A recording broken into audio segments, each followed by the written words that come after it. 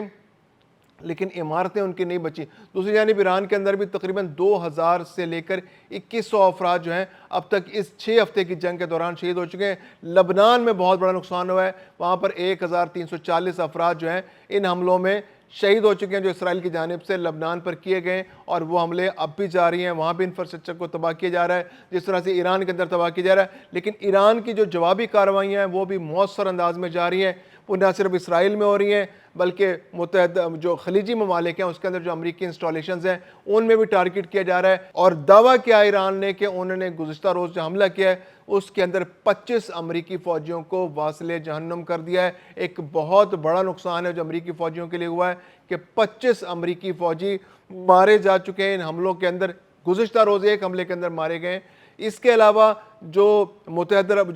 عرب امارات کے اندر بڑا نقصان ہوا ہے، متحدہ عرب امارات میں ایک ہی حملے کے اندر اس جنگ کے اندر بہت بڑی تعداد میں جو ہے لوگ مارے جا چکے ہیں۔ عراق میں کم از کم 109 افراد جو ہیں وہ ہلاک ہو چکے ہیں اس جنگ کے اندر۔ متحدہ عرب امارات میں اب تک 13 افراد جاں بحق ہو چکے ہیں۔ اس کے علاوہ کویت میں 7، عمان میں 3، بحرین میں 3 اور سعودی عرب میں 2 افراد جاں بحق ہو چکے ہیں ان حملوں کے اندر۔ تو بہت بڑے پیمانے پر حملے جاری ہیں، ایران جوابی کارروائیاں جو کر رہا ہے ان جوابی کارروائیوں کے اندر بھی بہت سارے جو امریکی انسٹالیشنز ہیں اس کے اندر ہلاکتیں ہو رہی ہیں، اور زیادہ تر لوگ جو ہلاک ہو رہے ہیں وہ امریکی فوجی یا امریکی جو کانٹریکٹرز ہیں وہ مارے جا رہے ہیں۔ سویلینز کا بھی نقصان ہوا ہے۔ وزیر اعظم پاکستان شہباز شریف نے بھی تشویش کا اظہار کیا متحدہ عرب امارات میں جو حملے میں جو بندرگاہ پر حملہ کیا گیا اس میں پاکستانی شہری بھی اس میں زخمی ہوئے ہیں، اس پر انہوں نے تشویش کا اظہار کیا ہے۔ اس کے علاوہ جو متحدہ عرب امارات میں جو لوگ جاں بحق ہوئے ہیں 13، ان میں متعدد پاکستان بھی شامل ہیں، تو اس پر پاکستان کو بھی تشویش ہے۔ لیکن پاکستان کی جانب سے خلیجی ممالک کو کہا جا رہا ہے کہ ضبط سے کام لیں، کیونکہ ایران کے ساتھ اگر آپ براہ راست جنگ میں ہوں گے تو یہ پورا کا پورا خطہ جو ہے جنگ کی لپیٹ میں آ جائے گا، اور یہی اسرائیل چاہتا ہے کہ تمام ممالک، مسلمان ممالک جو ہیں وہ آپس میں لڑ پڑیں۔ گزشتہ روز بھی ایران نے جو اسرائیل پر حملے کیے، جو حیفا پر حملہ کیا، جو تل ابیب پر حملہ کیا، جو اسرائیل کے مختلف علاقوں میں جو بیلسٹک میزائل پھینکے، جو کلسٹر بم پھینکے، اس کے اندر بڑے پیمانے پر تباہی ہوئی ہے۔ مختلف علاقے جو ہیں وہ اس کی زد میں آئے ہیں، اور متعدد عمارتیں جو ہیں وہ زمین بوس ہو چکی ہیں، ملبے کا ڈھیر بن چکی ہیں۔ جبکہ ایران پر جو امریکہ اور اسرائیل کی جانب سے گزشتہ رات حملے کیے گئے اس میں تہران کی جو یونیورسٹی آف ٹیکنالوجی ہے اس کو نشانہ بنایا گیا۔ 6 طالب علم وہاں شہید ہو گئے، اس کے علاوہ 13 افراد اوورال اس میں شہید ہوئے۔ اس کے علاوہ جو گزشتہ رات سے حملے جاری ہیں اسرائیل اور امریکہ کی جانب سے، اس میں ایران میں 34 سے زیادہ افراد جو ہیں وہ شہید ہو چکے ہیں۔ یہ بہت بڑا نقصان ہے، اور اب تک کے جو اندازہ لگایا گیا ہے کہ جو نقصانات اسرائیل میں ہوئے ہیں وہ بہت زیادہ ہیں، اور اس میں جو ان کے کلیمز ہیں وہ بہت زیادہ ہیں۔ امریکہ کا بھی بہت شدید نقصان ہو چکا ہے۔ جو امریکہ خود کہتا ہے کہ ہمارے جو کتنے لوگ مرے ہیں، تو وہ تو 13 سے 15 افراد کی ہلاکت کا دعویٰ کرتا ہے کہ ہمارے 13 سے 15 افراد ہلاک ہوئے، لیکن جو آزاد ذرائع ہیں وہ کہتے ہیں کہ تعداد بہت زیادہ ہو سکتی ہے، چونکہ جس طرح سے ایران نے دعویٰ کیا ہے کہ گزشتہ روز 25 سے زیادہ امریکی فوجی جو ہیں صرف ایک ہی حملے میں ہلاک ہو چکے ہیں۔ اس کے علاوہ متحدہ عرب امارات کے مختلف ہوٹلوں میں، مختلف رہائشی عمارتوں میں امریکی شہری رہائش پذیر ہیں یا انہوں نے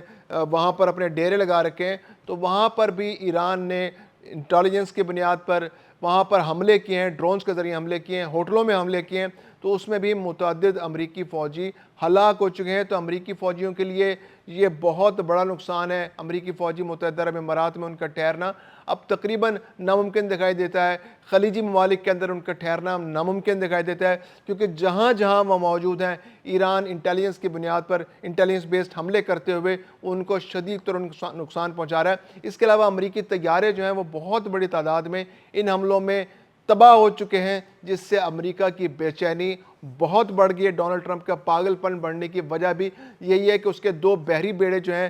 USS ابراہیم لنکن اور USS جیرالڈ، یہ 2 ایران کے حملوں میں اب تک بری طرح متاثر ہو چکے ہیں۔ دونوں کو واپس بھیجا جا چکا ہے۔ جیرالڈ جو ہے وہ تو بندرگاہ پر لگ گیا، اور اس کے بارے میں تو سننے میں یہی آ رہا ہے کہ ممکن ہے کہ وہ دوبارہ چلنے کے قابل ہی نہ رہے، کہ اس کا نقصان اتنا شدید ہو چکا ہے۔ اور اس کے علاوہ USS ابراہیم لنکن جو ہے وہ بھی بہت بری طرح متاثر ہوا ہے، اور اب تک اس کے بارے میں بھی اطلاعات یہی ہیں کہ اس کا نقصان جو ہے شاید اس کو دوبارہ چلنے میں، اس کو دوبارہ آرمی کے لیے کام کرنے میں دشواری کا سامنا کرنا پڑے۔ اور اس جنگ نے یہ بھی طے کر دیا ہے کہ جو یہ بحری بیڑے ہیں یہ اب دنیا کے لیے لائبلٹی بن گئے، آپ ان کو براہ راست کسی جنگ میں دھکیل نہیں سکتے، کیونکہ ان کی اپنی حفاظت جو ہے وہ اتنے بڑا لائبلٹی بن جاتی ہے کہ اس کو جنگ کے اندر مؤثر انداز میں ان کا کام کرنا مشکل ہوتا ہے، اور ساری توجہ ان کی اپنی حفاظت پر جو ہے مرکوز ہو جاتی ہے۔ تو ایسے میں ایران کے لیے جو مشکلات ہیں وہ کم ہونے میں نہیں آ رہی۔